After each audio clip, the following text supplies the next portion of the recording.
Hello, I'm Steve Ryder and welcome to Racing Weekly, a podcast and YouTube show brought to you by oddschecker in association with Bet365.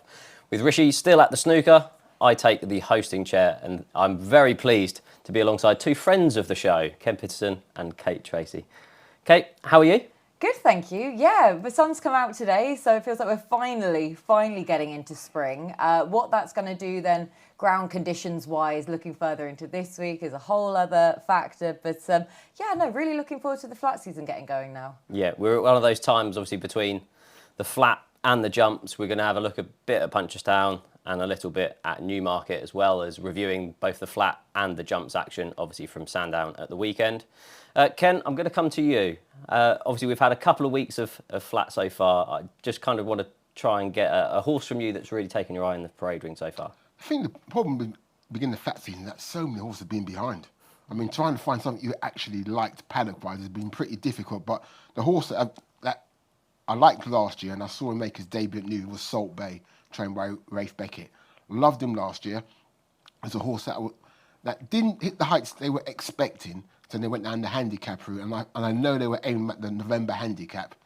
He ran a nice race at Newbury, been aimed for the November handicap, and what did they do? Change to the all-weather. So abandoned that plan. So they gelled him during the winter, and then he went to Newbury for the John Porter, and I was hoping, just run a nice race, but don't show up too much.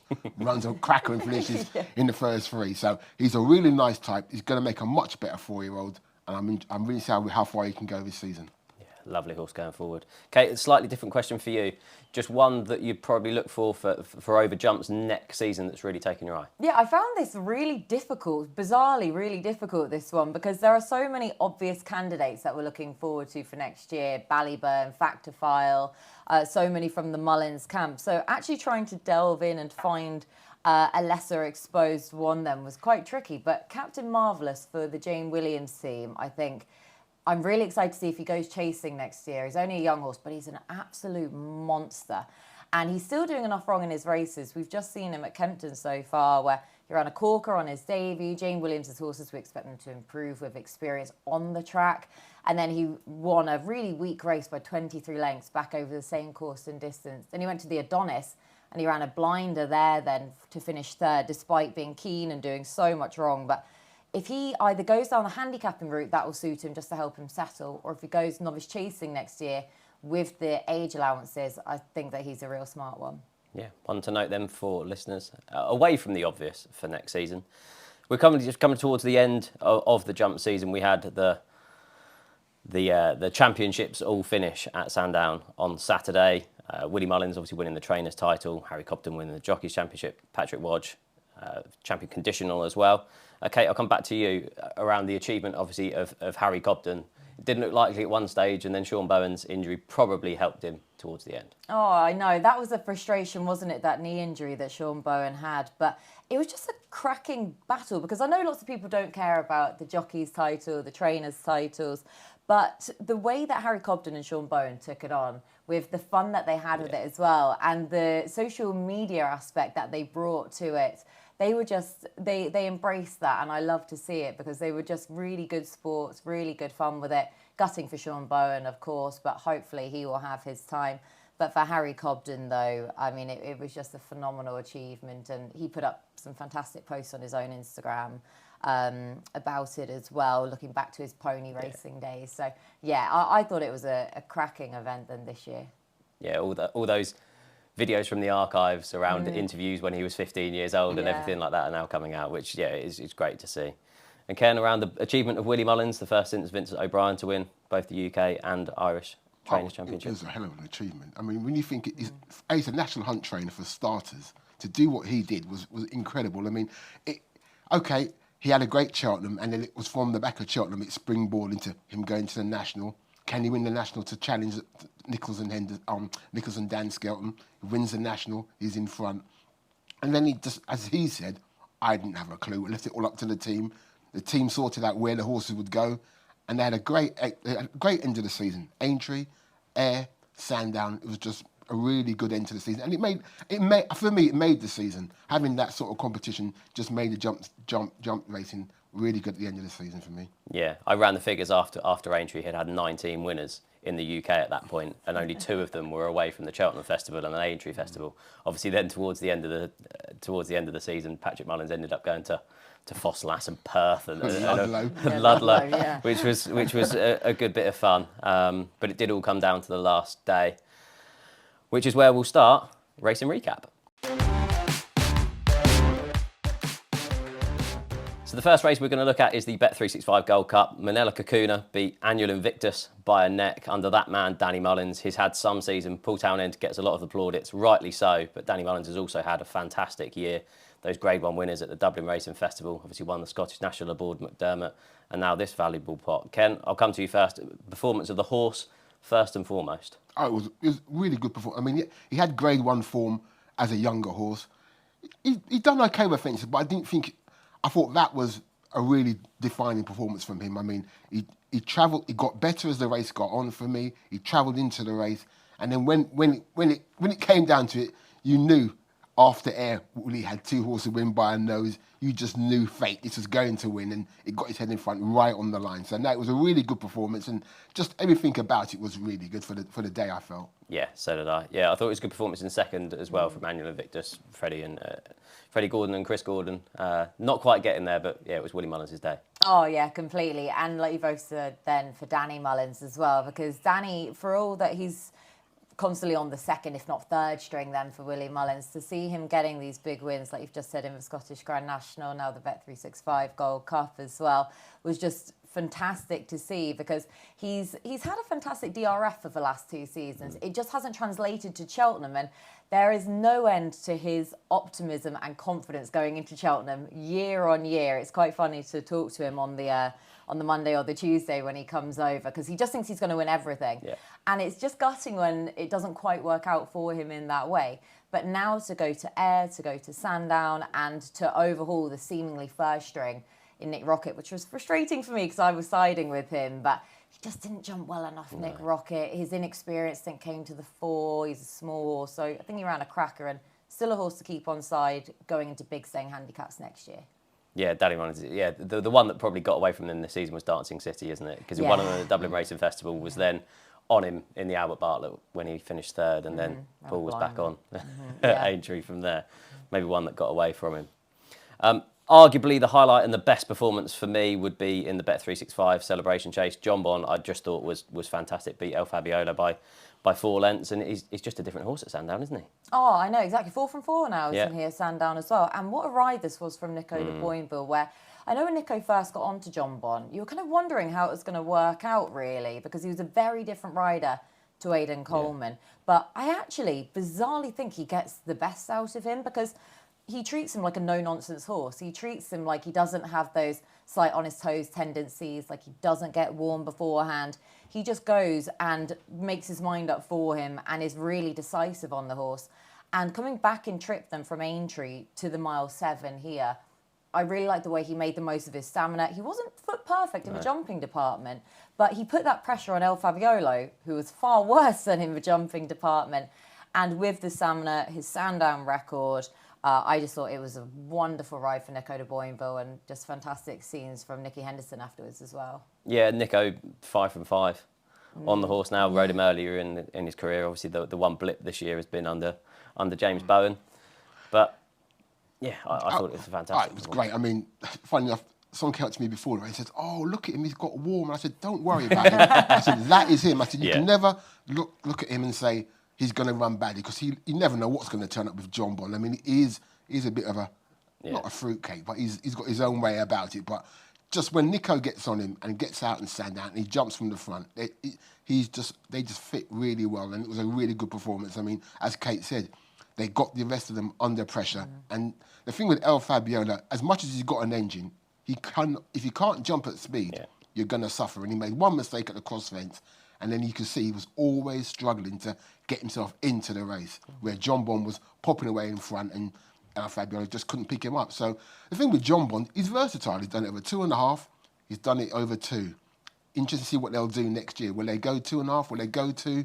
no, Nicky will stick at 2. Will he even go King Yeah. George, do you No, reckon? Nicky tried. Nicky asked. Nicky, when he won at Liverpool, Nicky was saying to Nico, will he get 3? Will he get 3? And Nico wouldn't commit. Yeah. He wouldn't commit because I think Nicky was thinking of King George, but I don't think he's a 3 mile. I think 2.5.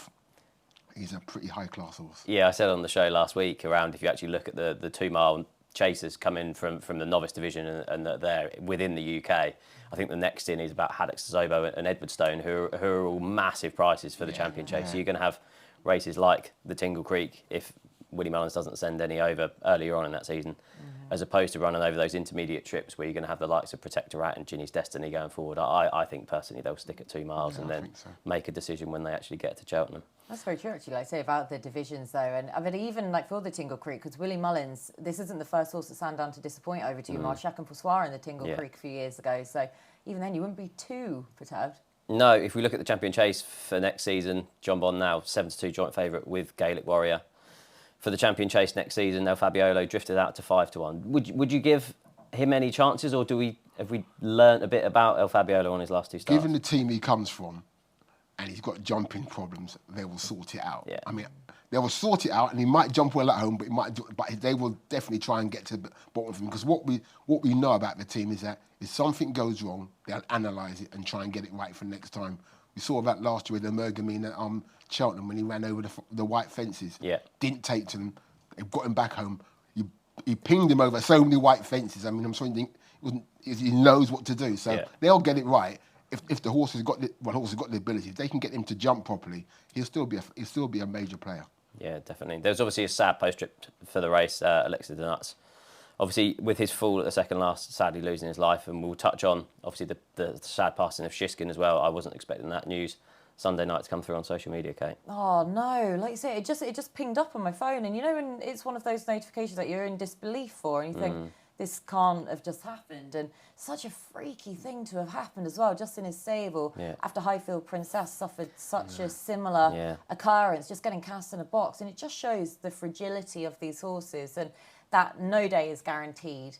And every time we get to see these horses at their peak performance on track, we should appreciate exactly that for what it is, because racehorses, you know, obviously working with them for as many years as I have, you realise how fragile they are and how difficult it is to get a horse to achieve at its optimum then on the track. And this, again, is just a stark reminder, unfortunately, of exactly that. But all of my thoughts to Jaden Lee, who looked after the horse, and to Nicky Henderson, who, even after John Bond, Nicky Henderson was talking about him, like he was referring to him as, the chap. And he talks about these horses like they are humans. Yeah. And I've always loved that. And you could hear it in his voice as well about Shishkin, but gutted for them.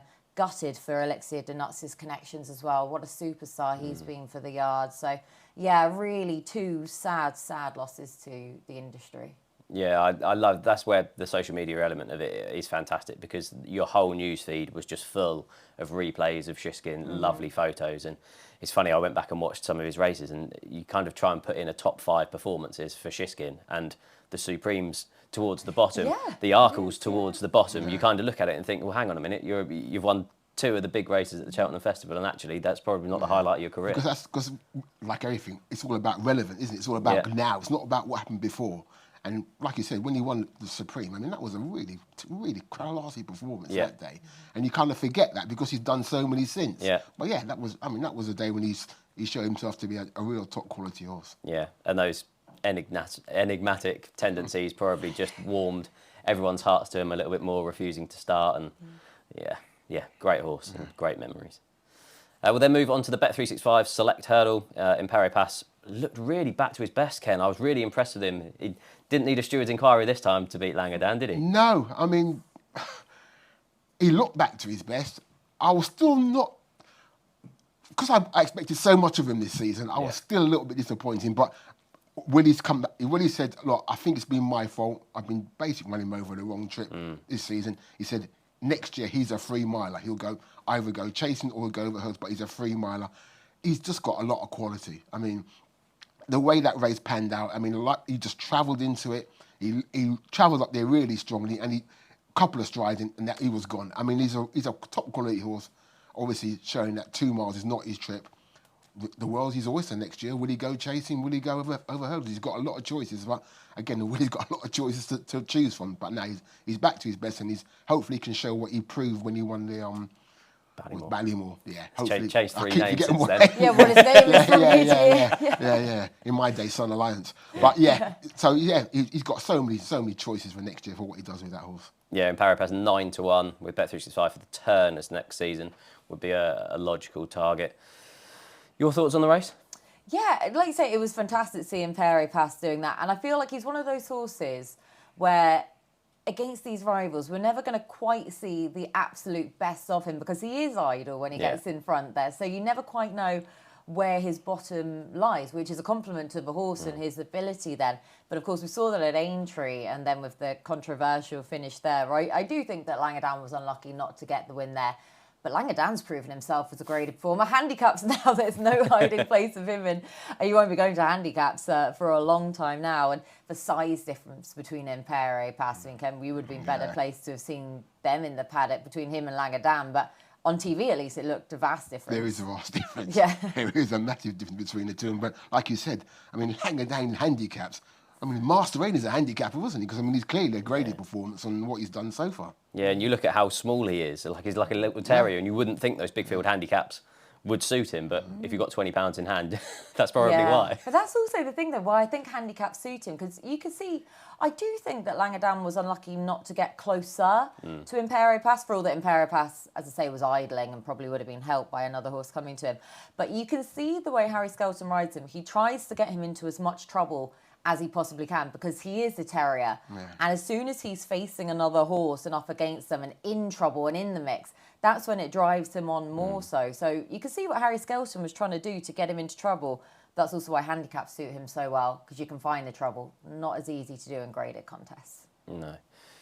We've given the accolades to Willie Mullins and the team, but I thought it was a really bold decision not to run Imperial Pass in the Champion Hurdle. It looked as if at one stage they should have ran him there when Constitution Hill came out, but they missed the Cheltenham Festival. They've gone and won at Aintree, won at Sandown. So yeah, I thought it was a fantastic bit of training and race planning, I suppose, in order to then get 2 big wins towards the end of the season. If you've got State Man, why put another horse against him? State Man's going to win because obviously Constitution Hill wasn't there, so they just shuffle their pack and they come out on top again. Yeah, we'll switch codes. We'll look at the Bet365 Gordon Richard Stakes. I was really impressed with Okeechobee, beat Desert Hero by a head, thrilling finish to the Group 3. Ken, we were both there on the Friday. I was really taken with this performance. I must admit, before the race, I spoke to a friend of mine and I said to him, where are we with this horse? I mean, he's won 2 races and literally hasn't done anything. Then ran a really good race at Kempton. How good is this horse? But I think that was a defining performance. I mean, he's massive. I mean, he could jump a fence. He's a huge horse. And even Harry Charlton says he weighs a lot. He's the biggest horse we've got in the yard. Yeah. But the way the race panned out, it was run at a good pace. Ryan settled him nicely. And I like the way when he got there, even though it's only his 6th run, he's still got a lot to learn, but he's got loads of quality. And he's just going to improve and keep going because you look at him, and you think, well, he's not 100% fit, but he's a big lad. So the fitter he gets, the more improvement. I think he can definitely be. Well, they're talking about Group 2 now, aren't they? So I think he can make his mark in that company, definitely. Yeah, my eyes lit up. The interviews afterwards, talking around Group 1s, even the Tassel's Gold Cup, the Pre-Dispahan. Kate, do you think he could get up to that level? Yeah, on this basis, it's like I say, he's a tricky horse to weigh up exactly what he's capable of. But to come back from that length of a layoff that he had previously, I think it was 550 days. Yeah, 550 days worth. And to post that really solid reappearance as well on the back of the gelding operation that he had in the meantime whilst he was off. But to back it up, and I know you got the 25-day turnaround, so you are, in my mind, you're just falling out of that slight bounce factor remit, really, where I sort of say over 3 weeks, I'm kind of happy to side with the horse again. But so he just fell out of that. But even so, though, this was great because it was a well-run race. They were strung out then, turning in as well. And to see him going, picking them up. But he's a half-brother to Logician, though, of course, for St. Ledger winner. So stepping up in trip going forwards, I wouldn't be any surprised to see further improvement in him. So this was over the 10, the pre-Dispahan's over 9. I just wonder if we're going to see even better from him when he is properly stepping up further in trip again then. So, yeah, really likeable horse. And with the form with Desert Hero, who's to say where this horse's ceiling lies? Yeah, Ken, talking about steps up in trip, Desert Hero, you think he's crying to go back up in trip, ran a really good race in the Ledger over 1 mile and 6. Excellent start. The Hardwick would be your obvious target in the King's colours at Royal Ascot. Excellent start, I thought. I mean, he looked, I wouldn't say he's grown a lot, but he's thickened out a bit. But it was an excellent start from 2. And you can see 2 out. Tom was pushing him, he just wouldn't respond. And just inside the final furlong, he found his stride and he finished off really strongly. I think 1.5 is crying out for him, and this will be an excellent start when he goes towards the Hardwick, which is the obvious target to go for early season. Yeah, and I thought this ran much better in first-time blinkers as well, coming on the back of a disappointing effort. We also saw a good performance in the Bet365 mile. Charin gave Sylvester de Souza a Group 2 success for Roger Varian. He's now into 6-1 for the Lockinge Stakes. If you'd have told me that at the start of the season, I thought you were mad, Kate. Yeah, like further improvement is going to be required, like you say, for the Lockinge. But from everything that we've seen of him in those 2 starts this season of Charin, there's no reason why he can't be featuring in the finish there at least. And again, the improvement that he's been showing, because that reappearance success at Doncaster was so likeable from him. It was a very winnable event though. So you were just taking that form with a slight pinch of salt, but he still showed a wonderful attitude. He has done again then here as well, going on to bigger and better things. And we know plenty of Roger Varian's horses at the start of the season were just needing their first run, which is very like them. So to see him win that and to take it forwards was really likeable. And of course, he was getting the £3 from the runner-up Poker Face in here, it should be said. But both of them, if they both turn up in the Lockinge, give underfoot though, I wonder for the pair of those two might just be quite crucial enough. But yeah, no, I thought that was really likeable. And Lord North, I mean, trying 1 mile for the first time since a Balmoral in 2019, wasn't it? So yeah, that was actually a solid run from him, now an 8-year-old. Remains to be seen what he's capable of now, but I thought that was still a solid effort from him. But yeah, Charin, just such a likeable attitude. Yeah, he did have some Group 1 form from last year. I think he finished behind Paddington a couple of times in the Irish 2000s in the Sussex Stakes. So the form was there, but he has progressed. Oh yeah, really well this season. I mean, I saw him at Doncaster, and he's again. You see a horse 1 year, and you see him next year, and you think, gosh, he's matured, he's developed, he looked the part. I mean, the performance at Doncaster was good, but it wasn't a strong race. But it took his form to another level against this sort of opposition. I thought it was really good. I mean, I thought Nordstrom would make an appearance, but I don't think you can trust him now. I think he's definitely got his mind on other things. And to beat Poker Face, who's a solid yardstick, I think, especially in this grade, was a good performance. And I couldn't see why going into the Lockinge, why he can't figure, because you look at the race and you wouldn't say there isn't a lot of strong strength in depth in the older milers. So, yeah, I think he'll have a great chance of taking that as well.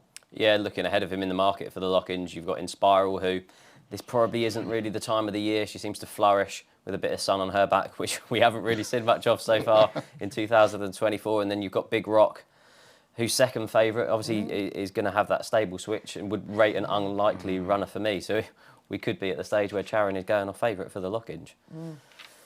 The other race that I'd like to touch on was a brilliant performance, the Bet365 Classic Trial. I thought Arabian Crown was brilliant. Made all over 1 mile and 2, put his name into the hat for the Derby. He's 6-1 second favourite now with Bet365. Could he provide Godolphin with the first Dubarry to win the Derby, Kate? I think he can in this. I really like this horse. He's so straightforward, isn't he?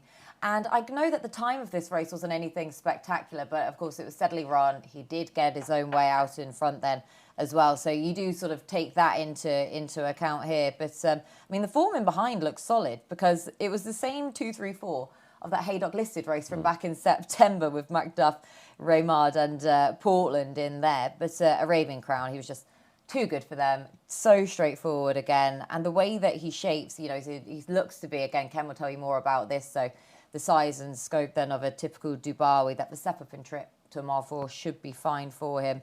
Sandown clearly suits him well, but he's proven himself at other tracks. And a first winner of the Classic Trial as well for Charlie Appleby. But yeah, the omens, though, like say, are pretty good because subsequent Derby winner then, Adea, who finished second in the race in 2021, And yeah, I think he's ticking all manners of boxes for the Derby. Yeah. This race has had some bearings on the Derby. Like you said, a day I was beaten in this before winning, and then you had Westover won it a couple of years ago and went on to win the Irish Derby. So as a trial, it is good. Yeah, it's got a good history. I mean, there's been some really good horses in win it. Shergar won it, so it's a race that has got good history. I thought Arabian Crown and Macduff, both of them have improved since from 2 to 3. I thought they both needed the run. I think I went on TV saying that I think they will, whatever they do, they will improve for the run. So I thought it was a really good performance by both of those. My only slight doubt with Arabian Crown, I don't think he's got a turn of foot. And that's my slight doubt, is that if you've got something in a turn of foot in the Derby, may just collar him close to the line. But yeah, he's a high-class horse. I thought the performance was really good. He can only improve for it. And now they've run here, they can go to another trial if they want to. So they've got the option of going either to York or maybe Lingfield. So they can go for another Derby trial. Macduff, he's not going for a Derby trial. Ray said that he will go straight to the Derby. He'll probably have a racecourse gallop, or I tried to say, I'm going to what's it called? On the Stars. Breakfast with the Stars. Oh, yes. I tried to push him towards that, but he wasn't having it. so not yet, but I'll try and twist his arm. The one, I mean, I wouldn't discount War Rooms. I don't think he stayed. Right. He travelled up, and I thought, right, let him go, because he looked fantastic beforehand. But I just don't think he got the mile and a quarter. I think a strong mile might be his optimum trip. So I'll just War Room back at a mile. It'll be interesting. But the front two, whatever they will come on a bundle for this first start. Positive then for Arabian Crown going forward towards the Derby. Kate, we also had some fantastic performances over the weekend and on Friday. Fantastic Lady was one that really took my eye. I wasn't expecting to do that in the Oaksey Chase. No, she's such a wonderful jumper, isn't she? I mean, she's just the most stereotypical looking Henderson horse of all time as well. She's by Network, and you can see, obviously, the Yard's greatest network ever was Sprinter Sacra, and she's almost got a look of him. She's just stunning, and to be defeated in this race at 8 lengths behind Hewitt last year, now, to come back this year, it was a very winnable race. I mean, you looked at it on paper and just thought, who of these actually wants to win this? And she was one where, for all that at their brilliant best, she might just lack the class of some of those in there at their brilliant best. But the question marks were there all over the shop. She didn't have the question marks. She's consistent, really likeable. And, and after a gallant run in the Topham yet again then previously, it was just, it felt like it was a deserved success for a good attitude.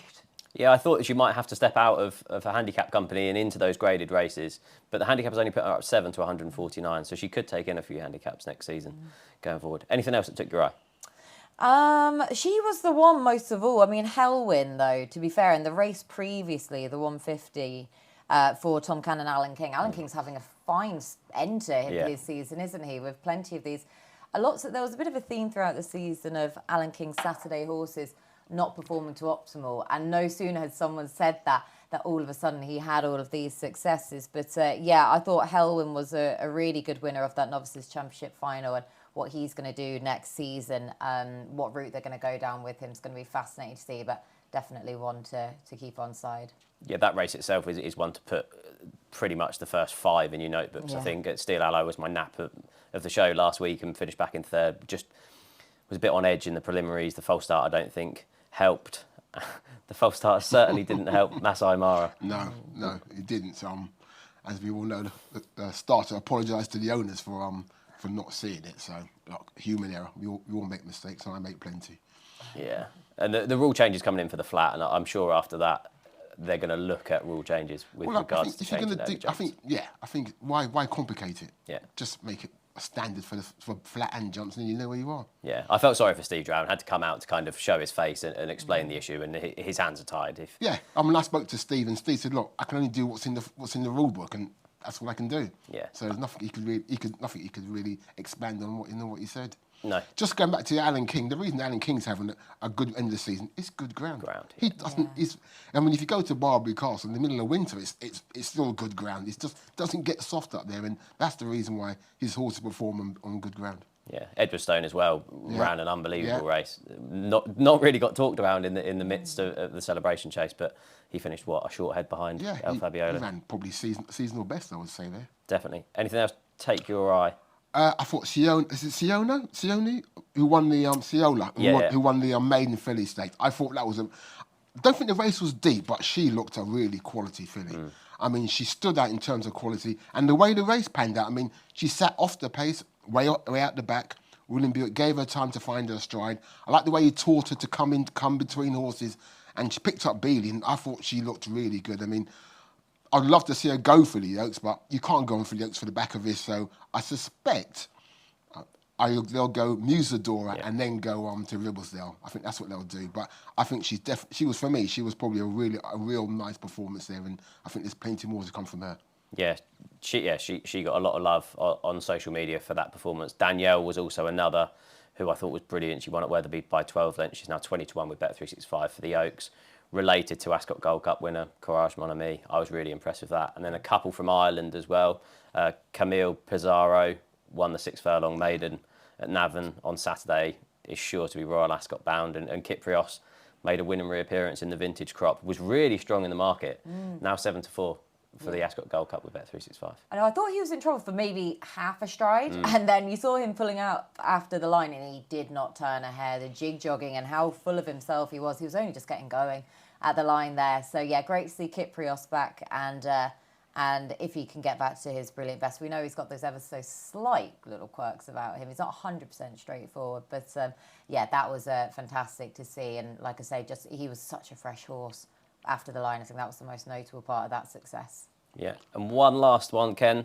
Hand of God, I thought really took my eye, winning the Bet365 Esher Cup. Just checking now, he's only gone up 3 to 91. The London Gold Cup, a logical next race for him. Yes, definitely. I mean, I like the performance of Sandown. It's crying out for a mile and 2. Ryan used his stamina to win that. The Yard have got a decent record in the London Gold Cup. Al Kazim comes to mind, time test. So they know what sort of horse is required to win the race. I thought that was a performance stepping up, that will only improve. I should mention the horse I liked yesterday, that Sparkling Sea, or Gia Lyons, that won, I think, the first at Nace. Nace yesterday. She looked a nice filly. I mean, she beat her on Fairy Godmother Aidan O'Brien's, and when she came, Fairy Godmother tried to go with her, but she just couldn't live with her in the last half a furlong, so she could be interesting going forward. Yeah, and there were plenty of whispers for the runner-up, wasn't there? Yes, Pre-race, going off, 4 to 7? 4 to 7, yeah. Yeah, amazing. We've reviewed plenty of action, and that brings to an end Racing Recap. Before we get into our Guineas and Punchestown preview, just to let you know that our sponsor Bet365 have an ITV Racing price promise. They will not be beaten on price for any horse on all UK and Irish races shown on ITV Racing. Full T's and C's can be found on the website. So we'll have our flat heads on first. We're going to look at the 2,000 Guineas, Ken. City of Troy currently heading the market of 4 to 6 to Bet365. We were chatting before the show. There are plenty of obvious alternatives to it. Yeah, I think it's an open. I mean, last year everyone said August Rodin, it wins the race. It's formality. What happens? He fluffs these lines. Doesn't happen. We've seen it with Air Force Blue. Was another one. Couldn't lose. So look, he sets a really high standard. I mean, he was a horse that I saw win his first race at the Curragh. I remember I came in and told that. I mean, ran into the boards. I mean, we all saw that. And I said to you, Ryan Moore doesn't give much away, but his face after that day told you he was sitting on a very good horse. He's gone to a Newmarket, won the Superlative Stakes in really good form, and won the Dewhurst, which there were worries before the race that the ground might not suit him. Look, he's a high-class horse. He sets a really high standard. But again, it's the first time out. Aidan will have him ready, but so will everybody else. So it's not a foregone conclusion, but if he's as good as he was last year, it'll take a very good horse to beat him. But there are loads of horses with chances. I mean, you speak to Richard Hannon and Rosallion wins the Guineas. I mean, every time I see him, he's going to win him. And unfortunately, I was meant to see him today, but I couldn't because I'm in here. But I saw, I spoke to Richard last week and he worked at Kempton 2 weeks ago. He beat Hattam. Hattam's come out and won the Craven. So that makes him feel really confident. His form's really good. I mean, the Pat Edgery Stakes at Ascot, I mean, that threw up loads of winners. So that form was strong. Then he had a blip at Doncaster, which you all know about, and Richard was like, I mean, heartbroken was not the word. I mean, he couldn't believe it, but it was down to soft ground. The horse does not like soft ground, and he came back and redeemed himself when he won it in France. So yeah, he's a really good opposition towards him. Ghost Ryder, I like him, but I just wonder if his form's actually good enough from last year. But he will have to improve. Night Rider, I saw him gallop at Newmarket, Craven Week. He looks well. My only doubt, he looks like a sprinter. He's like a little ball of muscle. And I'm just wondering if he's actually a miler. But he's done nothing wrong so far, and I'm glad they're taking their chances. Alian Narby, he had a gallop at Newmarket. He looks like he's grown. Not sure he's a miler. Looking at him, he looks like a 10 furlong horse. He's a big, strapping horse, and I know he's come on for the gallop at Newmarket, but just wondering if he's going to be a miler, true and true, even though he's the closest that I got to the City of Troy when he ran in the Dewhurst. But as an outsider, the horse we were mentioning was Task Force. I mean, lucky enough, this time last week, actually, I saw him in his box after he had a gallop at Newbury. He's grown, he looks well, and I mean, he ran second to Van Dijk. I mean, Van Dijk's probably the best 2-year-old we've got this side of on the Irish Sea, and he was very good. So I think Task Force at 20-1, I think he could be an interesting each way bet against the favourite. Yeah, all you've got to do is look at the pedigree of Task Force, and to look at what he was doing over 6 furlongs, being by Frankel out of special duty, I thought was fab. Lost his unbeaten record, like you said, over 6 furlongs in the middle park, but yeah, he's definitely going to improve for this step up to a mile. And just before, Rafe he made it to last week. He said, I didn't want to go over 7 because I just didn't think mentally he could handle going over 7 or 1 mile as a 2-year-old. So he thinks he's ready now, and looking at him, I mean, he has improved. So yeah, I mean, I'm interested to see if he can run a big race at about 20-1 or around that price. Task Force for Ken then. City of Troy. Coolmore have started putting out their videos on social media, ready for his stallion career later on. Is he the real deal? I think so. Yeah. Because I know, like you say, we always get all these superlatives, don't we, from Ballydoyle and Coolmore. The best I've ever trained. Oh, the best I've ever trained. Yeah, like I say, you're just waiting for the buzz term to be put out there, to be clipped up for a headline piece. But with City of Troy, though, when even taking those kind of quotes with a pinch of salt, goodness me, he hasn't half looked smart. And the plans that they've got with him as well, and of course being a son of Justify, and how well Justify has done, my goodness me, and to potentially turn him into that international jet-setting not dual purpose performer, but across kind of disciplines, cross surfaces performer as well. I love how bullish they've been with this horse about everything that they've said. I hope that then translates. And I think that he's going to get off to a blistering start in the 2000 Guineas, because I know, like as Ken said, that August Rodin was all the hype before last year, but he's just a law unto his own, August Rodin, for what he produces from one run to the next. But City of Troy, there's no reason now to doubt him. He's never once fluffed his lines, and I actually don't think that's a bad old price about him as it currently stands. Rosallion, and the confidence behind him, he does look to do next best of the rest then. I think he's priced up accordingly on that. And Ghost Rider would be the one for me then to probably fill out the 3rd place in this. And Clive Cox was giving a glowing report on him at Windsor last night then in an interview about him. And course and distance form with him as well, winning the Group 2 Royal Lodge Stakes. And I thought that actually looked an up-to-scratch renewal as well. And of course, we know that race has produced Dante Derby winners then as well. And he also proved his tactical versatility that day, where he doesn't just have to go forwards. He can also take a lead also. And he's got those extra stamina reserves, which he can put to good use. So, for all that we more so associate the 2000 Guineas with the quicker horses rather than the 1000 Guineas with stayers in time, I still think that Ghost Rider's got enough boot to be at least running into 3rd here. Yeah, really interesting form-wise. You also throw in the 2 all-weather performers so far, Night Raider and Notable Speech, and it's a brilliant 2000 Guineas, so one that we definitely can look forward to. Kate, the 1000 Guineas is a bit more open market-wise. Fallen Angel currently heading the market at 11-4. I think she's going to prove really hard to beat. I went back and watched some of her performances last night, and the thing that I liked about her is she's handled the dip on the July course. Her strongest furlong is always the last furlong over 7 furlongs, so the step up to a mile should suit. Oh, yeah, exactly that. Like you say, strongest in the finish of a 7 furlong contest. And for all that you can say, well, she's handled Newmarket. It was, like you've just said there, the July course, but it presents similar enough tests with the dip, though, that it's going to hopefully translate to the rolling mile. But I totally agree. I think she's the one to beat as well. And again, as I say, that the 2000 Guineas we tend to associate with the quicker performers rather than the 1,000 guineas for the stayers in time, and Ylang Ylang, I think, is only going to improve down the line with a step up in trip. But I still just wonder if she's got enough boot for this. And of course, she did disappoint when we last saw Fallen Angel winning in the Group 1 Moyglare Stud Stakes. And Ylang Ylang, she fluffed her lines on that occasion quite notably. So, yeah, she's already got that form then with her, for all that Ylang Ylang obviously did not produce her best that day.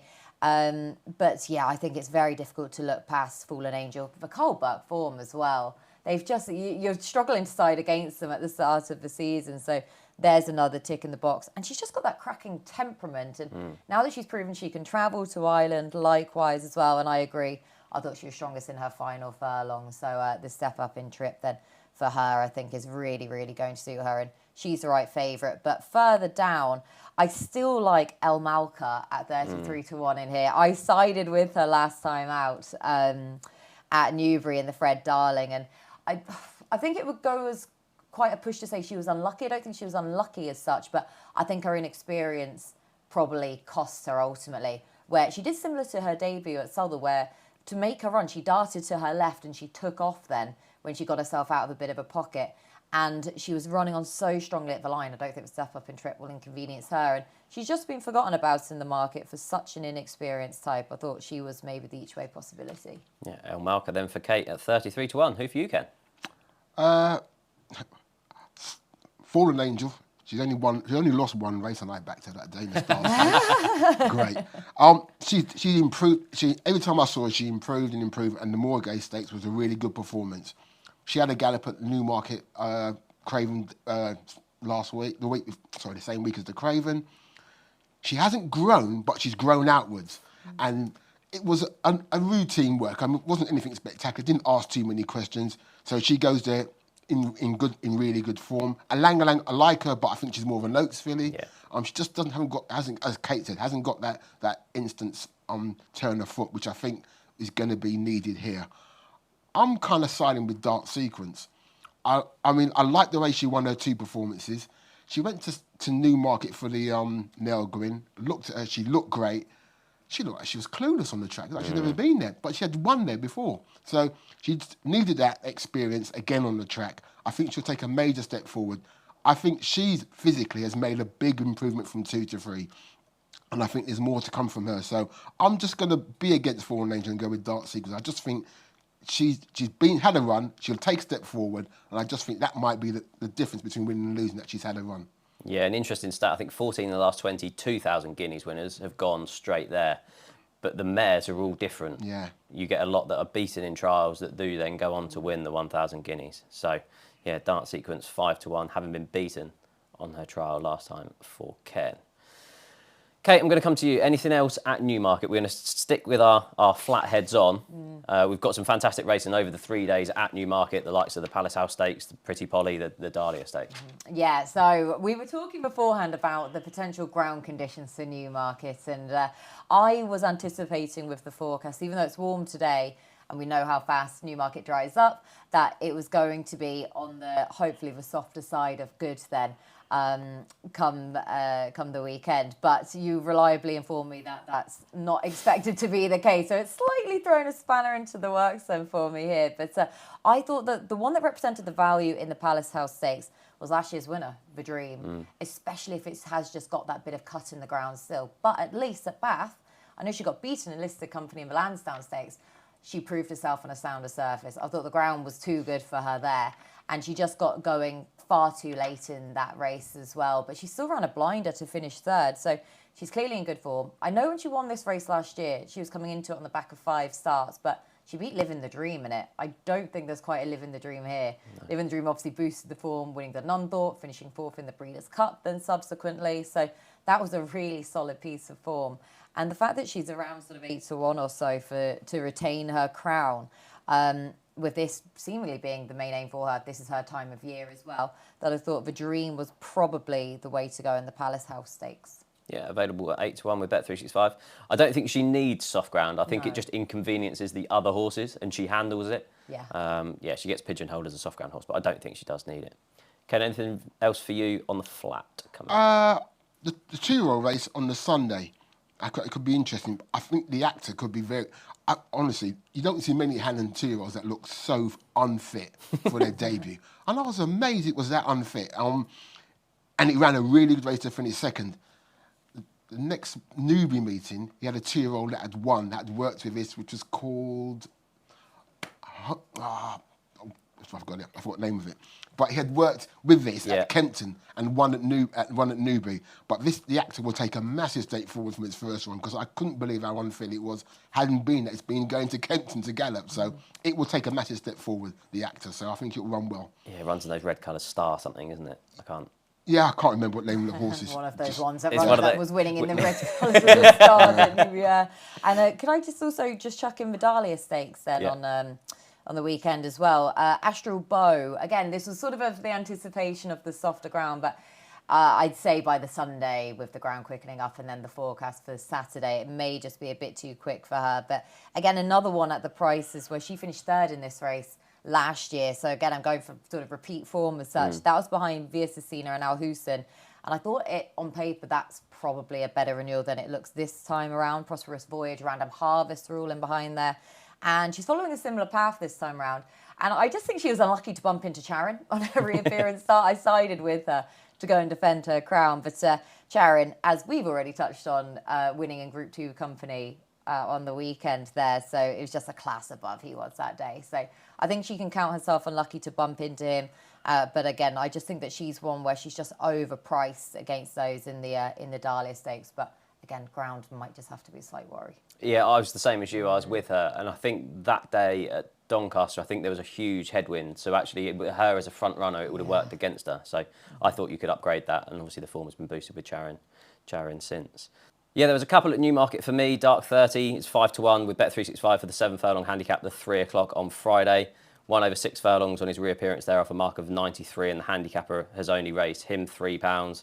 Has shown good form on the July course as well, winning over this trip of 7 furlongs off a mark of 90. I thought he was sure to be involved in the finish. And then in the Suffolk Stakes, the 220 on Saturday, I thought Dutch Decoy was probably overpriced at 12-1. Finished second by a nose over a mile here at the Craven meeting off a mark of 92. Gets to run here off the same mark. Had to wait for room that day as well. Was a bit inconvenienced and staying on well at the finish. I thought this extra furlong would suit him. So yeah, 12-1 for Dutch Decoy as well. Took my interest Saturday. The name of that 2-year-old that had been working with the actor was called Hawaiian, who won it on the Friday. Yes. And that has been working all over him. So yeah, so I'm expecting to take a massive step forward. Perfect. We'll then switch codes. We'll go and jump in. Punchestown Gold Cup is the first one to have a look at. Galopin de Champs currently 8-13 with Bet365 ahead of last year's winner, Fast or Slow at 100-30. Kate, this is a really good renewal, and Korat Rambler coming in after his Aintree exploits obviously throws a different angle in as well. Yeah, I know. All credit to Lucinda Russell and her team for throwing him into this as well. And when you look back at his Gold Cup form, I know the question going into the Grand National was how hard a race did he have finishing third there, but he well proved himself up to this calibre and then some. So fair play to them for going to it. But yeah, I think that the market probably tells us the story of this race where Galopin de Champs, we all know that he's the best horse in the race ability-wise. And if they're at the very best, as we saw in the Irish Gold Cup, then he can overhaul Fast or Slow. But of course, it's Punchestown, which just lots of form goes out the window then, relatively speaking, and so many upsets can be caused. And we saw that in this race last year with Fast or Slow beating Galopin de Champs, and that's going to be the concern again for him. Another heavy campaign for Galopin de Champs. We didn't get the clash in the Gold Cup we wanted in the closing stages with Fast or Slow unseating at the 16th. And we know how difficult it is to do the Cheltenham Gold Cup, Punchestown Gold Cup double. The last horse to do it, Sizing John, in 2017 in his Triple Crown success. And but prior to that, War of Attrition 2006 and Kicking King in 2005. So that just goes to show you how difficult it is to be able to do the double. Galopin couldn't do it last year. And if Fast or Slow is ever going to beat him, everyone, I think, most people would say it's going to be in this race. So at the prices, for all the Galopin de Champs, the carrot is just about being dangled there at his current price. But I still wouldn't be backing him at that price. And Fast or Slow, I probably would be at that price. Yeah. Ken, they've added in an extra race for Galopin this year as well. Took in the Dublin Racing Festival and Christmas. Would you be with him or against him? Definitely with him. he's a different horse. As I said to you before, he's a different horse this year. Yeah. The way he's looked, he's been more mature. He's had an extra 7 days than last year. I know he had a hard race in the Gold Cup, but he's had a long time to recover from that. Just when he walked in, I think it was Christmas time, and he walked into the paddock and you thought, he looks back to his best, and then they changed tactics with him, and he's just been a different horse. So yeah, I think he'll beat Fast and Slow. I think I said to you at the time in the Dublin Festival, I didn't think Fast or Slow was fit. I thought he'd come on for the run, which he did at the Gold Cup. Unfortunately, unseated, but I think he'll get closer to him. But I just think it's a different Galopin Des Champs than what we saw this time last year. Yeah, I thought the one that looked a big price was Conflated at 16-1. He really improved last time in the Mellon Chase in first-time cheap pieces, really helped his jumping, which has been his frailties in the past. This step back up in trip shouldn't inconvenience him, and obviously the form received a boost with John Bon winning the Celebration Chase. So I thought if there was one to kind of fill that third place behind Galopin Des Champs and Fast or Slow, I'd prefer the chances of Conflated rather than the likes of Hewick and Korak Rambler, who's probably, it's an afterthought. I thought Conflated you would have had a logical step through to this race afterwards. We're currently recording this on Tuesday morning, so we have just had through the declarations through for the Punchestown Champion Stayers Hurdle. Irish Point has not been declared, so will likely run against State Man, and Tiapu has opened up 10-11 with Bet365 for this race. Kate, he's shown his best on soft ground. I think there might be enough juice at Punchestown for him, but would you be a player at the prices? Oh, I'm just so annoyed. The Irish Point isn't going in here. As soon as we were checking for the decks then, and so I didn't anticipate him coming here with the same owner, stablemate then being the favourite in Tiahupu in here. But I just think Irish Point is so class. And of course he proved that in the Champion Hurdle, finishing second then to State Man. So I'm not surprised they're going to take another aim at him. Well, potentially then, we don't know that for sure, but to go down the 2-mile route again, and if State Man fluffs his lines, then Irish Point looks the obvious one to follow up, and they may just be able to pick up 2 Grade 1s at Punchestown on that basis. But I am so frustrated because I just love Irish Point, and innately I think that he's just that little bit better than Tiahupu on sheer ability. But yeah, Tiahupu, to be honest with you, I think he's going to take an awful lot of beating in there. A wonderful race again with all these characters, but yeah, Tiahupu should really be able to boss this and back up those 2 successes from his last 2 starts. Yeah, you'd imagine Jack Kennedy has been in the ear of Gordon Elliott saying, come on, I'm 7 ahead. Give me a shot in the 2 Grade 1s, because that Jockey's Championship over Punchestown is going to be a really interesting angle as well. Paul Townend and Jack Kennedy. Yeah, I think there's only 7 between them. And I think Willie had 19 winners last year. So, I mean, I know quite a few bumper horses. So, yeah, I mean, as we've just said, Paul Townend's going to be gunning for him, and he'll have to... I reckon he's going to, 226 will win it, you reckon? Around that Yeah. Sorry, 126. Sorry, will win it. So I don't know. It's going to be tight. But my doubt with Tiapu is that he won the Hatton's Grace, then they left him right through to Cheltenham, and now he's run at Cheltenham, and they turn him out 49 days later. Is he a horse that needs a long break between his races to be at his best? That would be my slight doubt at the price. I think he obviously is a horse to beat. I don't know. Home by the Lees, I thought he improved and ran a really nice race at Cheltenham. Buddy One has run 2 really good races. Yeah, I just think there's enough to be against him at the price, and just the gaps just slightly concerns me. Yeah, you had Cider Burley, who was all gearing for that 3rd win at Aintree, and obviously had to miss the race. I thought Lantry Lady at 20-1 was one that could run into a place. She's been lightly raced. Soft ground would be important to her, but this step up and trip to 3 miles I thought would really suit her.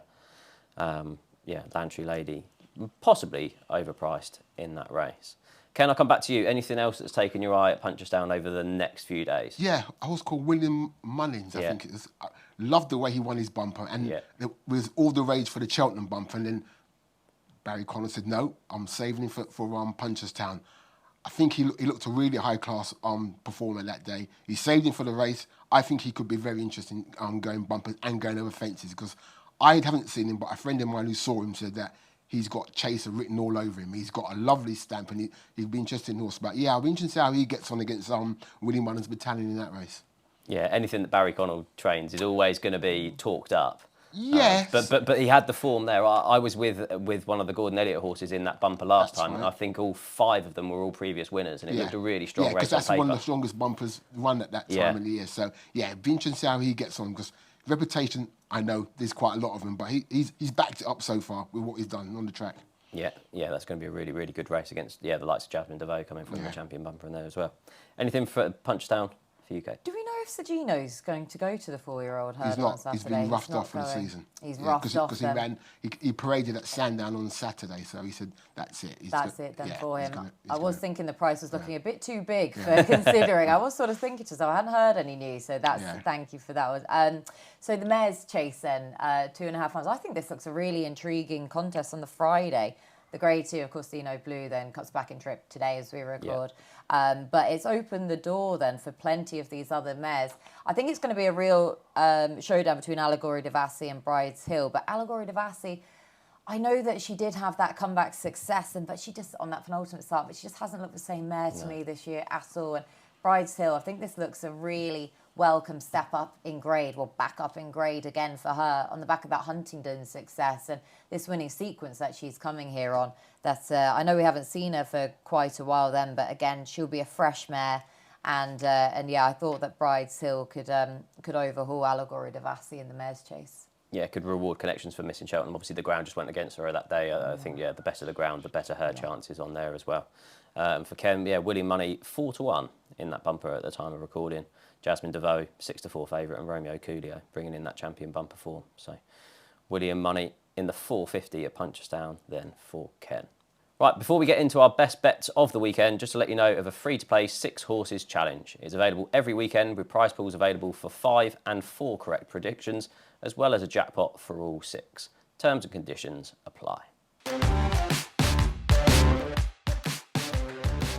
Kate, I'm going to come to you first. Best bet of the weekend, please. So I hope that the conditions don't quicken up too much, but at the same time, I don't think it will overly inconvenience her as such, but it has to be the Dream then in the Palace House Stakes over the 5 furlongs of Group 3, the race that she won last year, where she beat the wonderful, super fast Living the Dream into second on that occasion. That form was subsequently boosted notably throughout the season.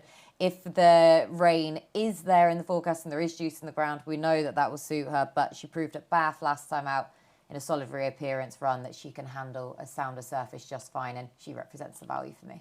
Yeah, currently available at 8-1 with Bet365. Ken, best bet for you? Time Lock's my selection in the Jockey Club Stakes.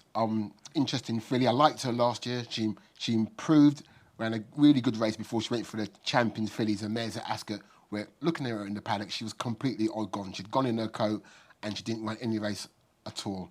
Interesting, they kept her in training this year, and Ryan Moore's got a great record for the yard. Yeah, currently available at 3-1 with Bet365 then for the Jockey Club Stakes on Friday. Mine is going to be Mum's Tipple at 12-1 in the 145 at Newmarket on Saturday. A 6 furlong handicap, was a huge eye-catcher at Lingfield on his reappearance over this trip, and then was unlucky to finish second at Kempton by a head behind Mount Athos. That was off a mark of 102. He gets to run here back on turf off £5 lower. He's race fit, has won on the July course previously by 3 lengths, so we know that he handles the dip, and he's rated £3 lower than when fourth, beating only a length and a half in the Wokingham last season. Noble Style is all the rage at the head of the market on his handicap debut and will prove popular. But they threw everything at him last season. Cheap pieces, blinkers, a gelding operation. And I thought a double figure price, 12-1, and double the price of the favourite. I thought Mum's Tipple was really solid in that 6 furlongs handicap. Thank you for joining us on this week's episode of Racing Weekly, brought to you by oddschecker in association with Bet365. Big thanks to both Ken and Kate for joining me on the show this week. As always, if you've liked what you've heard or watched on this or any of our previous episodes, then please leave us a kind review on Apple Podcasts or in the comment section on YouTube. We'll be back next week in the company of Gary O'Brien to have a look at the fantastic action at Ascot in the Victoria Cup, and also back at the action from the Guineas and Punchestown. So thank you very much for joining us this week.